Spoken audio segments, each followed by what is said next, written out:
All right, this is going to be part 2 to the 1971 Chevelle. In part 1, we kind of covered just doing the bare minimum basic to get it running and driving, and then pop the radiator on the test drive. I'll drop a link to that down below if you hadn't seen it. But in this one, we're going to be addressing things like the suspension issue, the pinion angle, and a bunch of other TLC.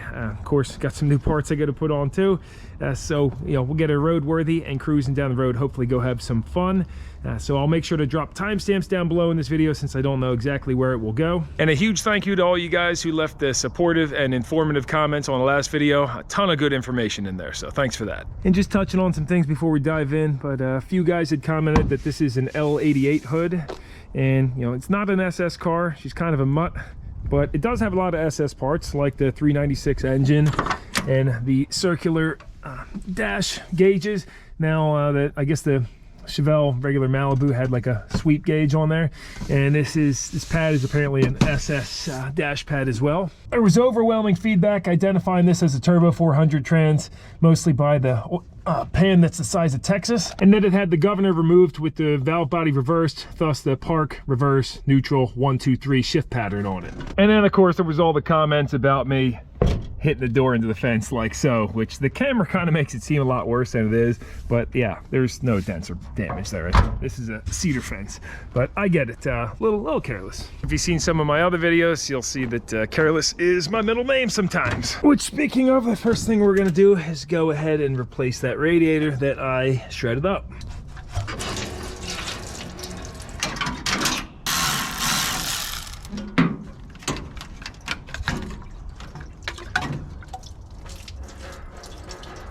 Really was a shame about this copper radiator. They don't build them like this no more, but it'll be good scrap. You gotta get the steel off of it. They got this fresh aluminum 4-core though with electric fans, so that'll look good in there. You know what I wanted to say too was a big thank you for the guys that bought the first ever NNKH t-shirt on the Fury wagon. There was probably like 30 people that bought it in the first 7 days when I was just selling them for 16 bucks. Hey, if you're one of those guys, and if and when I put out another t-shirt, maybe on the Chevelle, or I was thinking the Bass Dumpster with the 3-wheeler, do a shirt like that, you guys shoot me a message on Instagram or Facebook, and I'll give you one for free. You know, if you just send me a screenshot of your purchase order, if you were one of the guys that bought one in the first 7 days. You know, just because I can't thank you enough for that, guys. That's means a lot. Water pump's not leaking, feels good. Should just replace it, but it's so easy to put one in the future, so it's no big deal. We'll just rock it for now.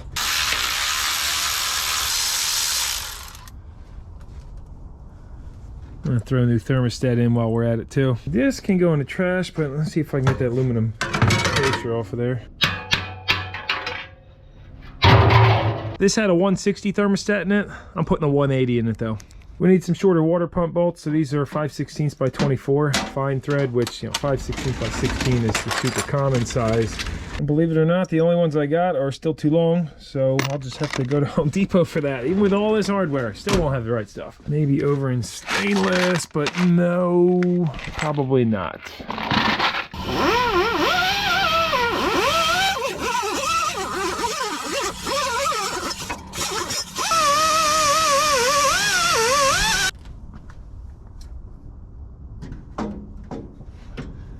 Forget the rad support, right? Even though this one's a little Mickey Mouse, but it'll work. And even though these hoses still had some life, I decided to grab new ones.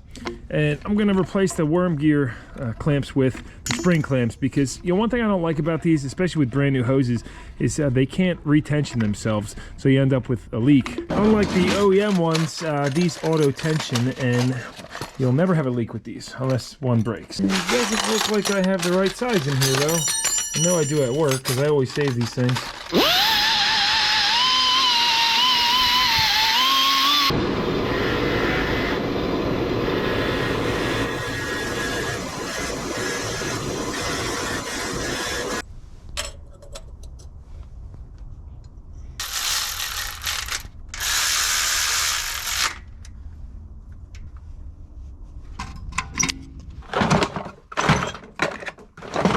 I'll put the temp switch in. Yeah, so we got a little plug to take out.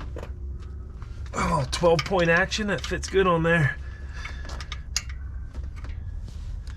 Looks like 1/2 inch MPT came out of there, and this is maybe 3/8. I'm hoping I have an adapter. Yep, I got one. Look at that, brand new brass 1/2 inch to 3/8 MPT.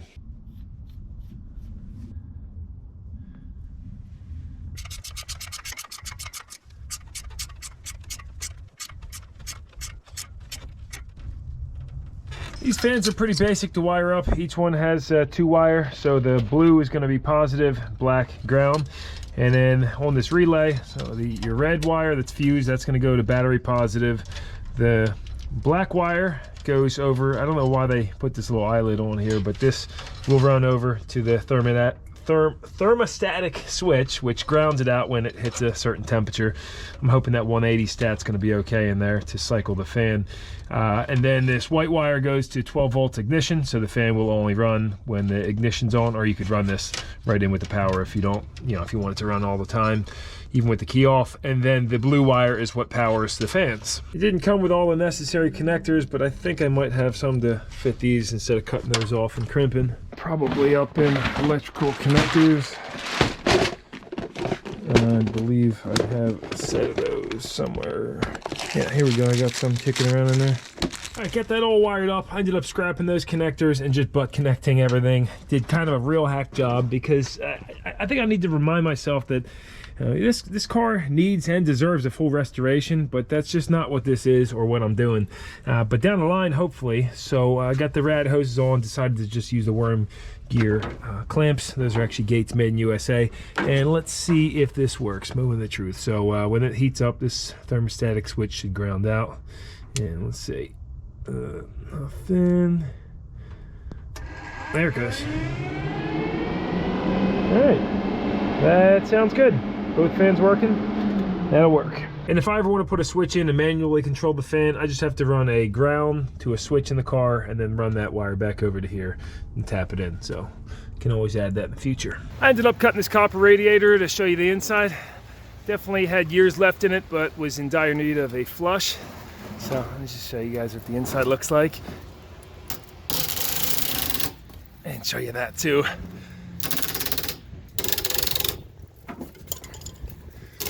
This will be excellent scrap value though. Next thing on the list is going to be taking a look at this rear suspension, the way it's all jacked up.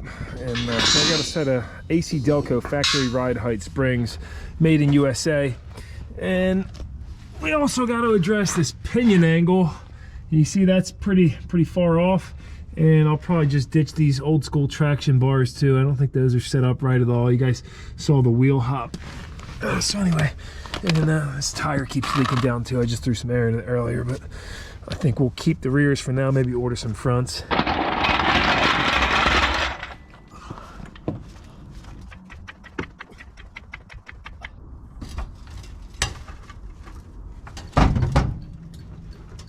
I think I'll order a set of new springs for the front that are rated for a big block engine too, because I don't think these are, but I figure we'll start with the rear, see what that does.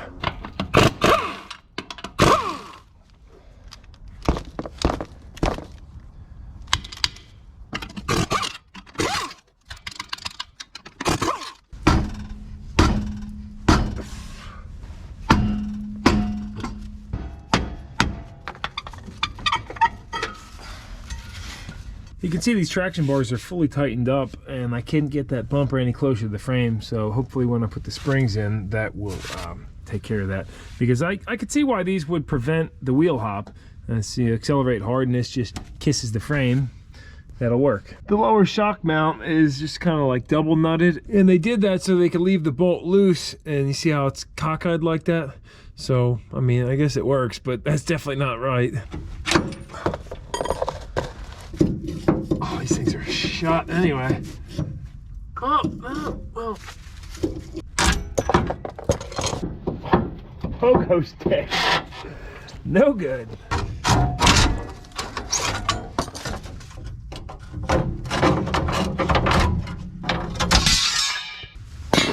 Oh yeah, that's a big difference. Those are a lot longer, and these are progressive springs too. So yeah, it'll be nice with those in there. I got some new isolator shims too for the springs, and so on these progressive rate springs, they always go so that the tighter coils are up top. Wow, that was a lot easier getting those in. Let's put some preload on them, see what it does with the traction bars and that pinion angle. Look at that. All right. Well, that looks a little bit better. Now I can adjust these out if I want to take them off the frame too. I do want to note, anytime you're changing the ride height, you should always loosen all the bolts for the bushings on all the links and then retighten them back down after you've set the ride height where it is, because otherwise you risk tearing the bushings. But these are already shot anyway, so no big deal there. And that made the pinion angle so much better, which if it lasted before the way it was jacked, then it's definitely going to be fine now. Turns out these shocks still work. They just had to get pumped up. Since they were extended all the way down, they weren't working right, but now that they're going to be back in the correct operating range, they should be fine. Don't see any leaking. I do need to get some new mounts though, because these were mounted on an angle here, and I'll probably get some that I can weld on or something. All right, well, it's dropped down well below freezing, so I'll call it a night. And Jen's in here painting the living room. Look at this hard worker. Doing an awesome job. Looking good. And here's what the final product looked like on her little reindeer she made for Christmas. She gave them out to friends and family, and she still has these too. But how cute is that? Love it. And now I'd like to briefly mention the sponsor of this video, Squarespace. In this day and age, building an online presence can bring on huge success, and Squarespace is a one-stop shop to help bring your online vision to life in way of a website, portfolio, or even online store. Squarespace is a unique and efficient platform that allows you to be creative while keeping it easy at the same time. So go to squarespace.com for a free trial, and when you're ready to launch, you can go to squarespace.com/NoNonsense to save 10% on your first purchase of a website or domain, a portfolio, or an online store. And now back to the video. Got a little snow last night.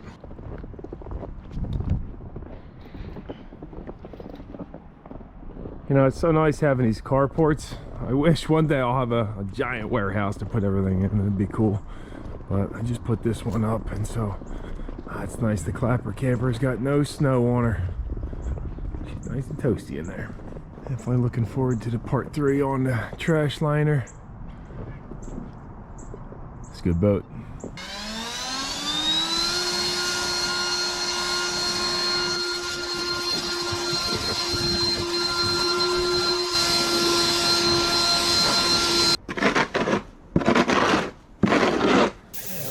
Valve stems in here. This is the tire machine that everybody hates so much because of how dirty it is.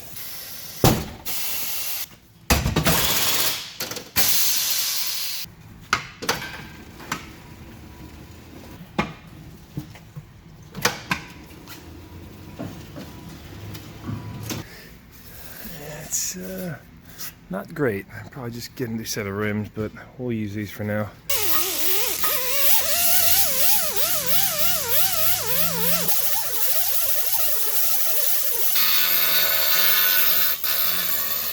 Call that good enough. These will definitely have to be replaced in the future, or reconditioned a little bit better than that. Let's see what this other one looks like.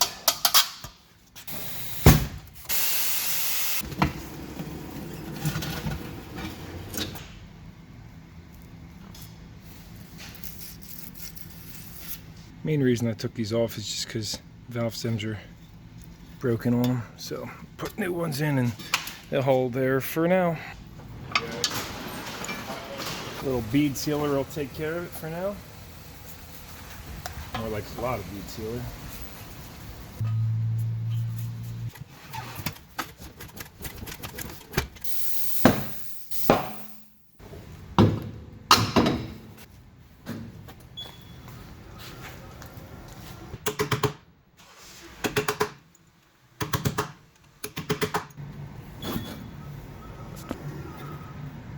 Good enough.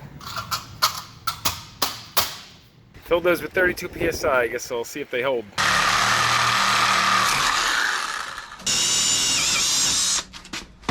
To address these rear shock mounts being on the wrong angle, they're a little bit better now that I dropped it, but I went in the spacer's drawer, got a spacer, and then cut that in half on an angle. So that way with one angled spacer on each side, I'll put it in, secure it up, and that'll be at the right angle for the shock to mount.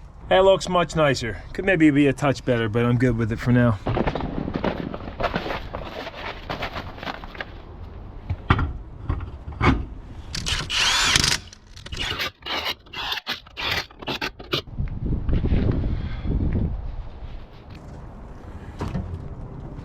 sits a little nicer. Look at that. We can see these traction bars, or people call them slapper bars too.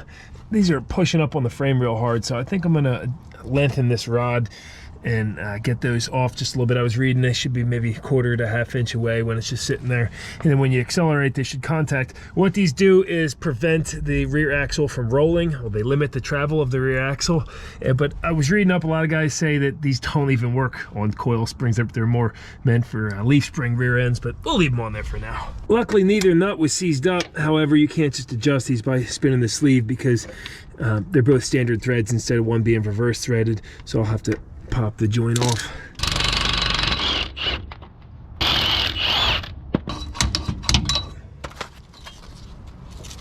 Alright, I got those adjusted to where they're just barely kissing the frame, but I'm sure after the springs break in, go for a couple rides, and I'm on flat ground because this is kind of angled here, that I'll have to readjust those. I got some new hoops on the way for the front, since, you know, steer tires are a little bit more important. I'll see what these rims look like on the inside tomorrow, but they got pretty bad dry ride on these tires, and yeah, having a rear blowout is not as severe as a front, so I'll get some fresh rubber up there.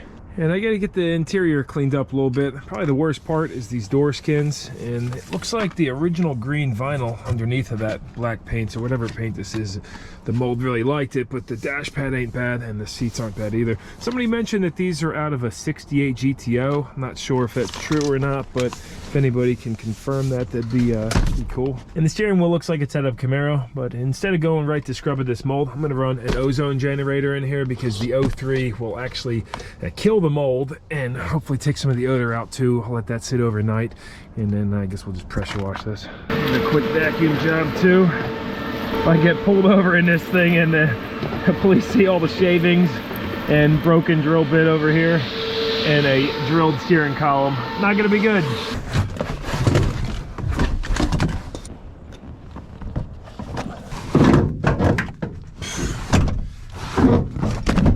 Looks like a purple hair rug back here, or maybe it used to be black. The seatbelts are actually in real nice shape. Look at that.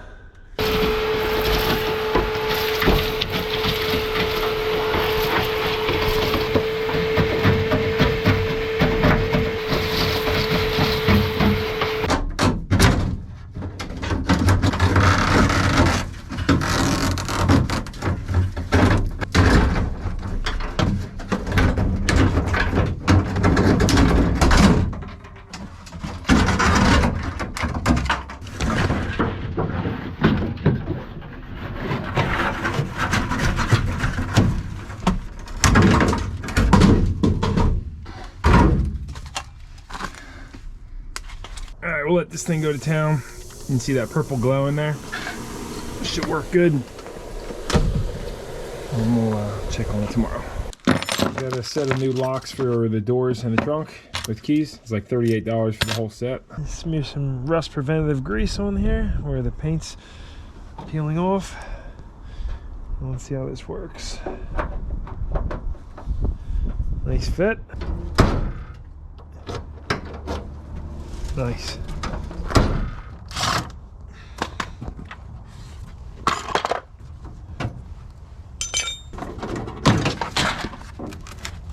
Some more of that original green.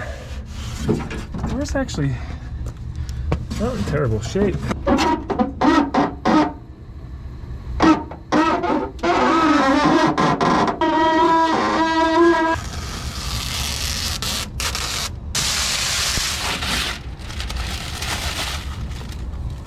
The residue all over it.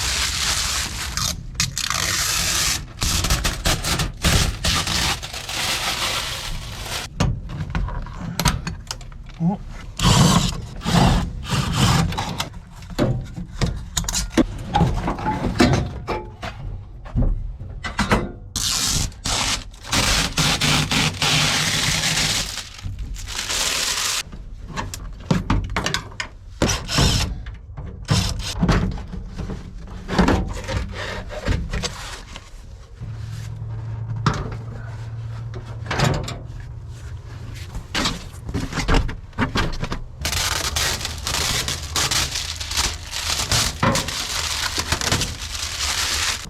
Throw these door skins over with the other parts. I got all the Fury seats and everything in here too on top of the Bass dumpster. There she is. This Chrysler wants to get back out on the water, that's for sure. This baby just wants to run. Still got to clean up and reorganize in here, but this is Jen's final product in the living room. She did some spackle patchwork. It's incredible. I mean, she's really a talented spackler and painter. Thanks. I was going to clean and try and save these interior panels, but I looked underneath and there's actually some mold and mildew on the cardboard. And I also looked online. You can get a whole set of these for like a few $100s. Very cheap for what they are, so definitely not worth trying to clean these. Not as lucky on the rear window tint. It's all sun rotted and dry rotted. You have to scrape it all. It's still coming off easy, but it's just not as easy.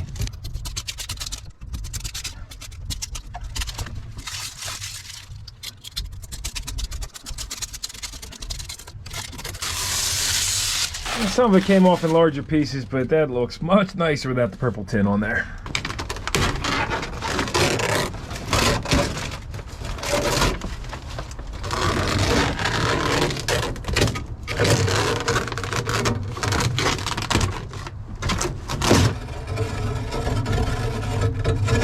I guess it's gotta go. Looks better with it, but we'll leave it off. On these seats, little shot of Simple Green seems to be doing a pretty good job to clean them up. Only my nozzle would work right on the thing though. There we go.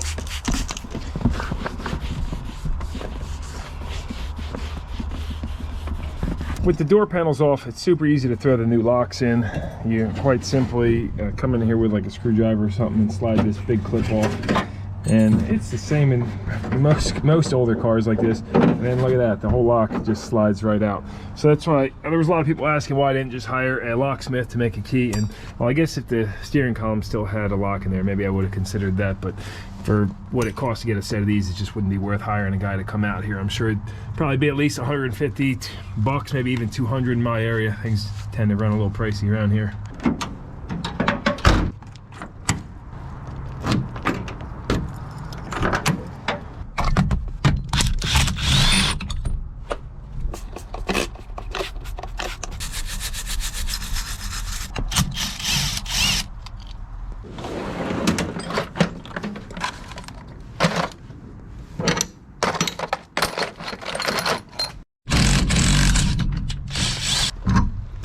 Let these soak with Simple Green and then scrub them a bunch. And then down in the basement, I got a perfect solution for winter time. One of these wall-mounted pressure washers, got the reel built in and everything.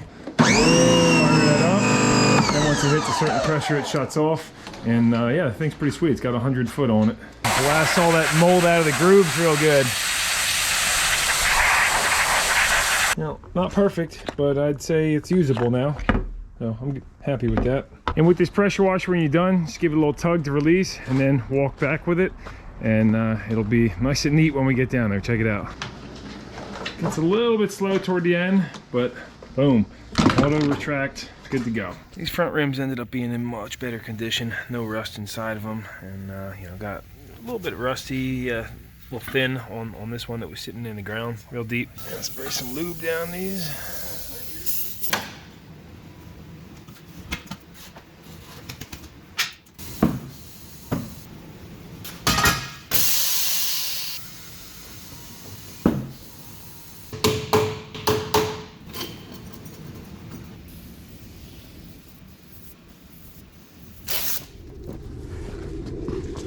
I tell you, this weather's been crazy. One day it's snowing, next day it's nice out, melting everything, and now it's snowing again.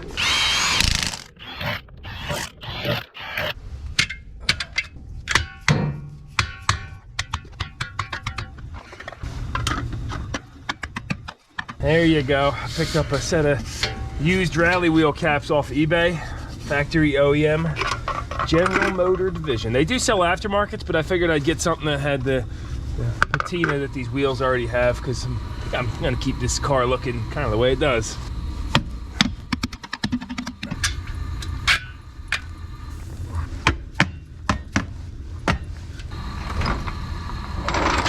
That's sitting pretty good.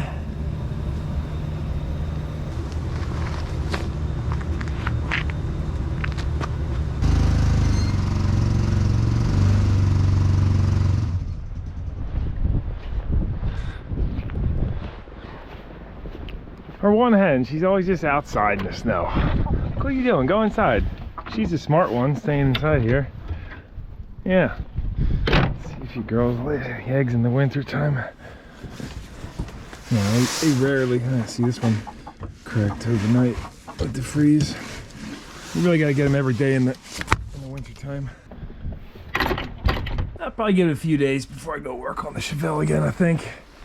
I'll have some fun riding the Rhino today. All right, guys. Well, it might come as a slight disappointment, but gonna have to wrap up part 2 right here because I've come to terms with it's just gonna have to be a multi-part video series on this Chevelle, especially with the pace that I work and trying to work on other projects at the same time, like the Jeep back there I want to get tearing into, and the Fury over here, doing a bunch of stuff to that too. Trying to video everything, it just turns to be very time consuming. So anyway, I hope you enjoyed this one still, and I'm working with some other sponsors like possibly Ralley, trying to get an EFI kit for this and some other parts. So once I get all that worked out, definitely doing a part 3 and more on this. I'll cut it right here, guys. Thanks so much for watching and checking out the videos. If you watched this far, I hugely appreciate it. Can't thank you enough. And hope to see you in another one. No Nonsense Know How here. Over out.